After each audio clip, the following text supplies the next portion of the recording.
Xo'p, barchaga assalomu alaykum. Bugungi mavzumiz demak sporali o'simliklar. Ma'ruzachi Azizjon Sharipov. Telegram kanalimiz demak Kimyo biologiya auditoriyasi Telegram kanali. Xo'p, boshladik. Demak, sporali o'simliklar. Umumiy 3 ta guruhga bo'lib berganmiz ularni. Yo'sinlar, qirqquloq, qirqbog'imlarni o'rganamiz. Xo'p, demak, ma'ruzada faqat o'zim gapiraman. Hech kimga so'z bermayman. Agar kimda qanaqa savol tug'ilsa, demak kommentga yozsangiz, ma'ruza tugagandan so'ng javob berishga harakat qilaman. Lipodendron, daraxtsimon paparotniklar va plaunlar. Bular sporali o'simliklar. DTM testida bor bunaqa savollar. Demak, bu qaysi sinfga kiradi deydi. Ya'ni qanaqa o'simliklar turiga kiradi deydi. Lipodendron, daraxtsimon paparotniklar va plaunlar. Ya'ni kimdir ochiq urug'larni belgilashi mumkin yoki kimdir yopiq urug'larni belgilashi mumkin. Shuning uchun demak yoningizda agar daftar bo'lsa ruchka bilan demak buni yozib oling. Ya'ni demak lipodendron, daraxtsimon paparotniklar va demak plaunlar bu sporali o'simliklar. Xo'p, qirqquloq va qirqbog'imlar ham sporofit ham gametofitni mustaqil oziqlanadi. Mana shuni belgilab qo'yaylik. Demak, belgilab qo'ydik. Qirqquloqlar va qirqbog'imlarning ham sporofit, ham gametofit bo'g'inlari mustaqil oziqlanadi. Lekin yo'sinlarda bunday emas. Faqatgina gametofit mustaqil oziqlanadi, sporofit emas. Demak, buni yozib qo'yishingiz kerak. Demak, qirqquloq va qirqbog'imlarda ham sporofit, ham gametofit bo'g'in mustaqil oziqlanadi, lekin yo'sinlarda faqatgina gametofit mustaqil oziqlanadi. Demak, yo'sinlarni boshlaymiz. Yo'sinlar, demak, yo'sinlarni biologiya fani o'rganadi bizda. Demak, yer yuzida ularning 20 mingta turi ma'lum. Yo'sinlar hayotida faqatgina jinsiy bo'g'in ustunlik qiladi. Yo'sinlar yuksak o'simliklarning eng qadimgi vakillari hisoblanadi. Olimlarning aniqlashicha, ular sovetlardan kelib chiqqan deyiladi. Ba'zi yo'sinlarning talomi bargsimon tuzilgan. Demak, tallom ularda bargsimon tuzilgan ekan. Mana bu yerda belgilab qo'yaylik shuni. Ularda demak bargsimon tuzilgan ekan. Bularda ildiz bilan o'tkazuvchi sistema umuman yo'q. Ildizning o'rniga rizoid bo'ladi. Jinsiy a'zosi tuban o'simliklardan farq qilib ko'p hujayrali bo'ladi. Funariya yo'sini bo'yi 1-3 cm keladigan bir uyli o'simlik. Demak, bo'yi 1-3 cm keladigan bir uyli o'simlik. Demak, xo'p, bu yerdan yana bitta qo'shimcha ma'lumotni aytib ketaman. Masalan 6-sinf biologiya darsligida demak qaysi masalan o'simlikni o'qiysiz, 1 uyli, 2 uyli desami, demak siz biling, u bir jinsli bo'ladi, ikki jinsli bo'lmaydi hech qachon. 1 uyli, 2 uyli degan gap bo'ldimi, demak u o'simlik bir jinsli bo'ladi. Esingizdan chiqarmang. Xo'p, bu o'simliklarning poyasi ingichka, barglari bir qavat hujayralardan ketma-ket o'rnashgan. Mana shu kerak sizga. Mana shu ma'lumot kerak sizga. Demak, bu funariya yo'sini demak poyasi ingichka, barglari bir qavat ketma-ket o'rnashgan. Demak, xo'p, shuni yozib olishingiz kerak. Demak, anteridi erkaklik jinsiy a'zosi, arxigoni esa urg'ochilik jinsiy a'zosi. Anteridida ikki xifchinli spermatozoidlar bo'ladi. Arxigonis esa kolba shaklida, ichida bitta tuxum hujayra bo'ladi. Xo'p. Ana endi yo'sinlar demak hayotiy shaklda hayotida demak jinsiy va jinsiz bo'g'inlar gallanishi orqali demak hayoti davom ettiriladi. Demak, boshqa yuksak sporali o'simliklardan farq qilib, yo'sinlarda demak jinsiy bo'g'in ustunlik qiladi deb aytdik. Xo'p, mana buni yodda olishingiz kerak. Yo'sinlarning jinsiy bo'g'ini. Ko'ryapsizmi? Mana shu ketma-ketlikda bo'ladi. Demak, spora, gametofit, yashil ip, kurtak, poya barg, anteridi va arxigoni, oxirida zigota. Bu yo'sinlarning jinsiy, ya'ni gametofit bo'g'ini hisoblanadi. Aslida jinsiy bo'g'in gametofit deyiladi, jinsiz bo'g'in sporofit deyiladi. Tushuntirdimmi? Hamma sporali o'simliklarda bir xil. Masalan, qirqbog'imlarda yozmay ketgan bo'lishi mumkin. Masalan, qarang, jinsiy bo'g'inni o'zini yozib ketganman. Ya'ni o'ylamangki, faqatgina demak yo'sinlarda sporofit bor, sporofit bilan gametofit bor deb o'ylamang. Xo'p, bu jinsiy bo'g'ini edi. Bu ketma-ketligini yod olishingiz shart, o'quvchilar. jinsiz sporafit bo'g'in. Sporafit bo'g'in. Demak, zigotadan boshlanadi. Zigota, sporafit, sporangiy band, sporangiy, spora. Bu ma'lumotlar, qarang. Bu barcha hozirgi demak taqdimotimda, prezentatsiyamda xo'p, umumiy sporali o'simliklarning 80% ma'lumotlari keltirilgan. Demak, 20%ni siz o'zingiz masalan qaytib ko'zdan kechirishingiz kerak. Tushuntira oldimmi? Hozirgi prezentatsiyamda jami DTM testiga barchasi tushgan hozirgi va tushmagan savollar jamlangan umumiy sporali o'simliklarning demak 80% ma'lumotlari jamlangan. DTM testiga tushgan savollarni, ya'ni joylarini men belgilab ketganman. Qarang, qora bilan belgilab ketganman. Tushuntira oldimmi? Xo'p, demak jinsiz bo'g'in. Sporafit dedik, zigota, sporafit, sporangiy band, sporangiy, spora. Xo'p, endi 40 bo'g'imlar. Mavzu 40 bo'g'imlar.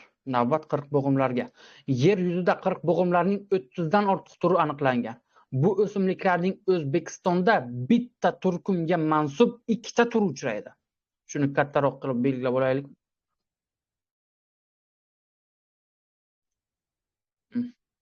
Demak, bu o'simlikning O'zbekistonda bitta turkumga mansub ikkita turi uchraydi. Birinchi turi dala 40 bo'g'imi. Ildiz poyali, ko'p yillik o't. Bu o'simlikning bo'g'imlari ichi kovak, mana shu kerak. Mana shu qora qilib belgilashimiz kerak. Bo'g'imlarning ichi kovak. Bu o'simliklarning ham barglari ham shoxlari novdasida halqa hosil qilib joylashgan degan. Xo'p, mana shu yerda juda ham zo'r ma'lumot ekan. Bu o'simlikning ham barglari ham shoxlari novdada halqa hosil qilib joylashgan. Mana. Bu o'simlikning ham barglari, demak ham shoxlari, demak halqa hosil qilib joylashgan. Erta bahorda bu o'simlikning bahorgi, ya'ni generativ poyasi rivojlanadi. Bu novdaning rangi qo'ng'ir, shoxlanmagan bo'lib, uchida spora beruvchi boshoq bo'ladi. Tushuntira oldimmi? Demak, o'simlikda shakli o'zgargan barg, ya'ni sporafillar xos. Sporafillar xos. Bu o'simlikda demak sporafillar xos. Shu sporafillarning ostki tomonida 6 va 8 ta sporangiy bor. Sporangiyda spora rivojlanadi. Bu o'simlikda bir jinsli 2 uylik gametofit bor. Mana shuni demak agar yoningizda masalan daftaringiz yoki shu sporali kitobingizdan demak sporali o'simliklardan 40 bo'g'im mavzusini ochgan bo'lsangiz, demak gametofit joyiga siz yozishingiz kerak.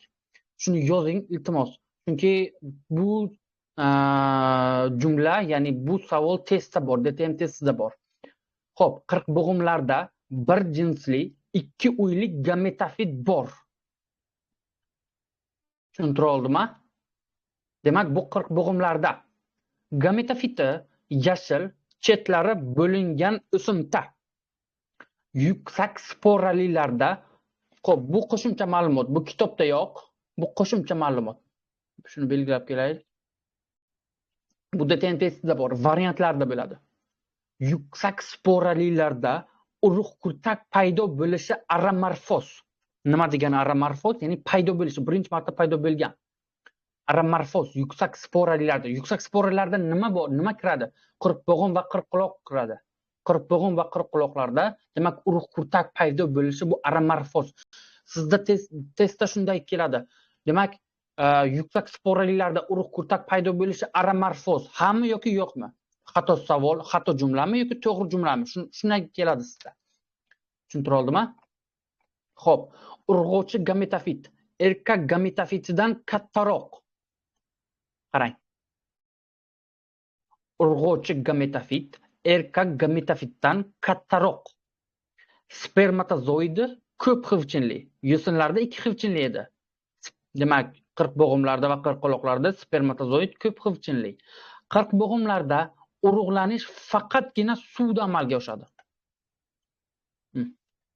Qirqbo'g'imlarda urug'lanish faqatgina suvda amalga oshadi. Yozning boshlarida dala qirqbo'g'imining ildiz poyasidan yozgi vegetativ novda hosil o'sib chiqadi. Vegetativ novda. Bu novda nozik, yashil, shoxlangan bo'ladi. Shuning uchun bu poya fotosintez qila oladi. Qirqbo'g'imlar faqat spora orqali ko'paymaydi.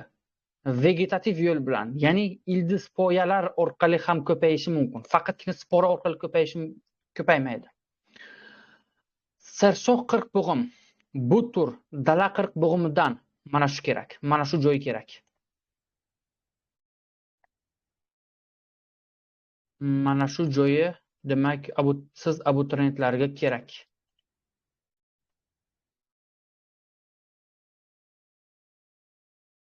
Mana.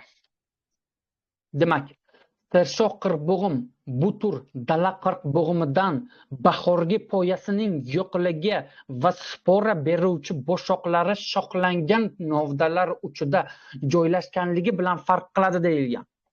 Demak, sershox qirqbo'g'imning dala qirqbo'g'imidan farqini ko'ryapmiz. Ana endi bo'g'inlarga kelamiz. Jinsiy va jinsiz bo'g'inlar, barcha sporalilarda jinsiy va jinsiz bo'g'inlar bo'ladi. Buni hamma o'quvchi bilishi kerak, ya'ni biladi demoqchiman. Xo'p, jinsiy bo'g'ini mana shu ketma-ketlikda boradi. Ya'ni birinchi spora, keyin gametofit, keyin anteridiy va arxigoniy, keyin zigota. Shuni yod olishingiz kerak. Agar ma'ruzadan kommentariyada ustoz masalan shu sporali o'simliklarni jinsiy va jinsiz bo'g'inlariga hammasini demak tashab bersangiz, tashab bering desangiz, tashab beraman. Xo'p, spora, gametofit, anteridiy, arxigoniy va zigota. Bu jinsiy bo'g'in yoki gametofit bo'g'in. Jinsiz bo'g'in murtak. Xo'p, belgilab olaylik.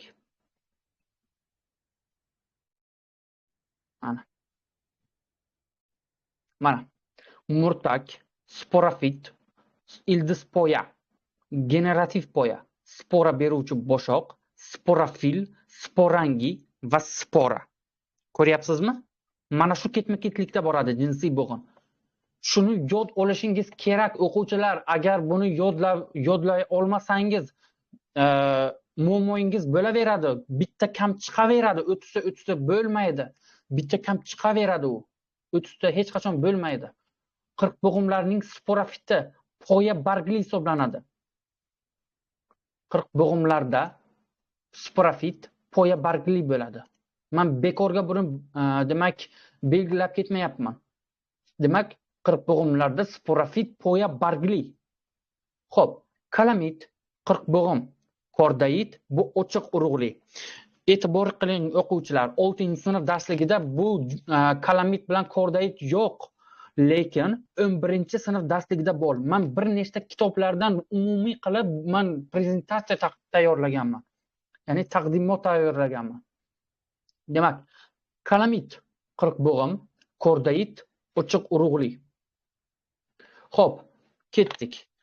Qirqquloqlar. Qirqquloqlar yer yuzida qirqquloqlarning 10 mingdan ortiq turi ma'lum. Qirqquloqlar yer yuzida mana shu joy kerak. Bir to'p patsimon qirqilgan uzun barglari bilan o'sib chiqadi. Mana.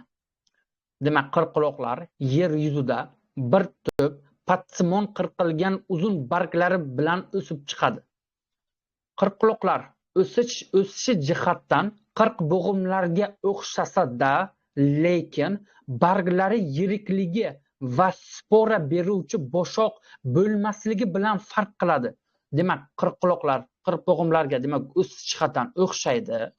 Mana bu yerda o'sish jihatdan o'xshaydi. Lekin barglari yirikligi va spora beruvchi boshoq bo'lmasligi bilan farq qiladi. Xo'p, qirqquloqlarning sporalari barglari ostida yoki chetki qismida qo'ng'ir rangli bo'rtma, ya'ni sorus ichida joylashgan sporangiyda joylashadi. Birinchi yil o'qiyotgan abituriyent bunday deb o'ylaydi. Sorus ichida spora bor deb o'ylaydi. Sorus ichida spora bor deb o'ylaydi. Yo'q. Sorus ichida spora bo'lmaydi. Sorus sporangi, ya'ni sorusning ichida sporangi bo'ladi. Sporangining ichida spora bo'ladi. Eslab qoling. Xo'p, qirqaloqlarning gametofitiga, demak gametofiti haqida gaplashamiz.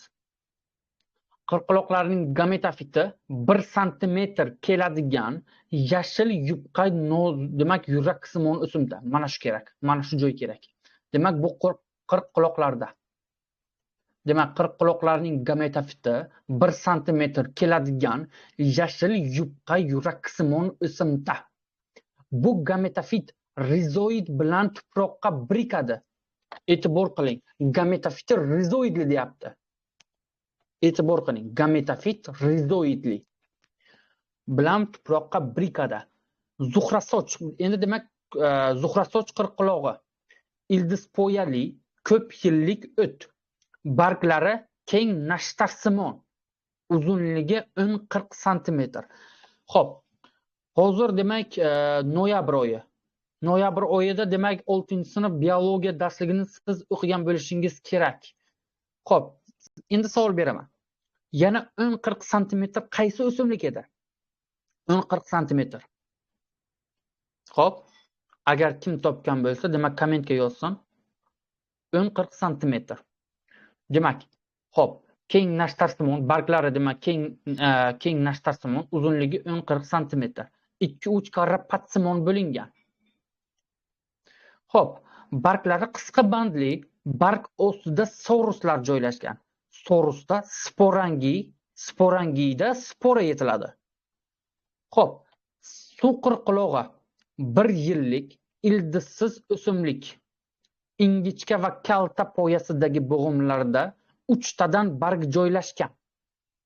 Xo'p, demak, suv qirqalog'i 1 yillik ildizsiz.